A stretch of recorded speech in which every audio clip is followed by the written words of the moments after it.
Who is Jesus? A question that has been asked for hundreds and thousands of years.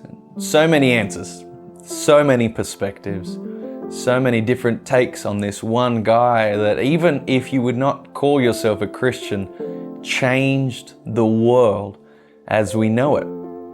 Let's explore a little bit more about the nature of Jesus Christ from a Christian point of view, and if he came, why he came, and what was his purpose when being here, what was his character and nature when being here, what did he accomplish for you and I.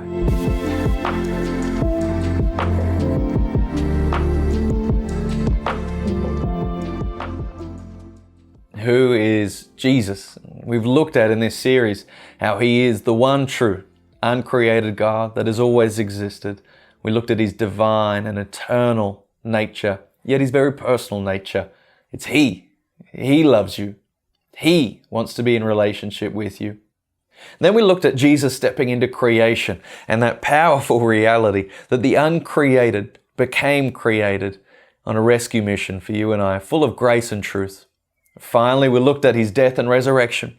Even from a historical point of view, he is very much a real person who walked the earth, who had followers, who died a painful death, and then his followers changed the world. So you can choose, if you wish, to believe he's not God, and you can choose to not follow him, but you cannot choose historically to believe he didn't exist. He really existed, and his followers really changed the world as we know it. And so now, if this God is the one true God, if Jesus is who he said he is, the Son of God, the one true God, then what's he doing now? The Bible says he ascended to heaven. The Bible says he rose again and then went up to heaven. What would he be doing now? So glad you asked. The Bible calls him the great high priest. He's able to empathize and understand our weaknesses and help us when we need it most. And I really like that. We pick up in Hebrews chapter 4, verse 15 and 16. It says we have a great high priest in heaven who can understand our weaknesses and sympathize with us because he was tempted in every single way you and I are tempted in, yet he did not sin. He lived that perfect life. Therefore, verse 16, let us come boldly or confidently to the throne of our gracious God, that we can obtain his mercy when we need it most and find grace when we need it most. It's a beautiful thing. So we have this high priest in heaven who's not angry at us.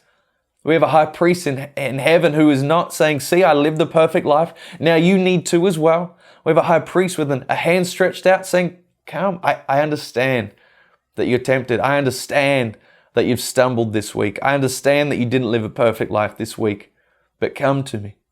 Come. Those two powerful things would help us so much in our relationship with him.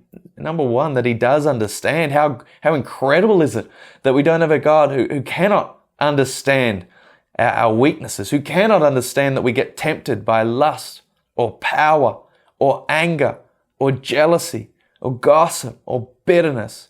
A God in heaven sitting there going, why would you do such a thing, and just get angry at us? Friends, we don't have that in Jesus. We have a great high priest, Jesus, who gets it. He completely understands every temptation you've had today and this week, this year. He gets it. He's not angry. He's not confused by it. He's like, I get it. I subjected myself to those same temptations. And I was perfect for you. I lived the life you could not live. I was perfect for you. That is why he is now the high priest that we must go to. How many people are so grateful that he's not just a high priest who understands what we go through. He's also a high priest who is able. He's powerful enough to forgive us, to heal us, to restore us. It says, come to the throne room of grace. And I love it because Jesus now is in the throne room of grace. He's not in the throne room of rewards. He's not in the throne room of the holy. He's not in the throne room of the self-righteous Pharisees. He's in the throne room of grace. And he's saying to everyone who is struggling and everyone who has weakness, come to me to obtain mercy, find favor, find grace in a time of need. Our Jesus is able to save and forgive and intercede and restore you. You don't have to be perfect for Him. Now, that's not saying we have a license to go and sin. We don't have a license to go and live life how we want. Romans chapter 6 verse 1 says, shall we continue sinning that grace may abound? Because God is full of grace, let's just let grace flow, grace upon grace. Paul says, by no means. How can we, Christians who have died to our old life, continue living in it? See, we don't live in sin. We don't choose to live in sin. We choose Jesus. We choose a great high priest who is full of mercy and full of grace and empathetic and sympathetic in our weaknesses. That's who we choose. Yet when we stumble and when we slip up and take our eyes off Him from time to time, which will happen, the question is, how quickly, how fast are you at pulling your eyes back to Jesus and saying, I'm coming back to the throne of grace to obtain mercy and find favor in this time of need? See, friend, right now, you and I have an opportunity in our heart to go to the throne room of grace and say yes to Jesus, and we will find favor. And if you are doing this right now while watching this video for the very first time, you are going to Jesus saying, I need you. I'm not perfect, but you were for me. I need you.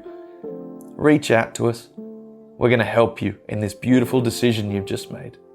God bless.